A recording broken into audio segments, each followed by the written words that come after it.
वापटा office के सामने एक शख्स केले बेच रहा था। वापटा के एक बड़े अफसर ने पूछा, केले कैसे देते हो? केले किसके लिए खरीद रहे हो साहिब? अफसर, क्या मतलब? केले वाला, मतलब ये कि यतीम खाने के लिए ले रहे हो तो 40 रुपये दर्जन, ओल्ड होम के लिए ले रहे हो तो 50 रुपये दर्जन, बच्चों के टिफ़िन के लिए 60 रुपये दर्जन, घर खाने के लिए ले रहे हो तो 70 रुपये दर्जन, अगर पिकनिक के लिए खरीदने हों तो 80 रुपये दर्जन। अफसर, ये क्या बेवकूफ़ी है? अरे भाई, जब सब केले एक जैसे हैं तो रेट अलग अलग क्यों?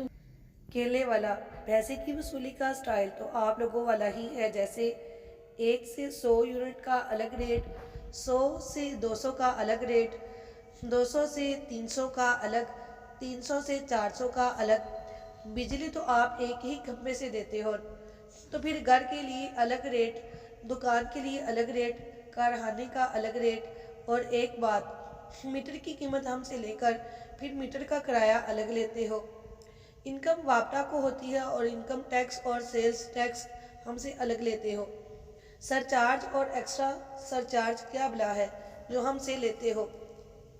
मीटर क्या अमेरिका से इंपोर्ट किया है? 25 साल से मीटर खरीद कर भी इसका किराया भर रहा हूँ।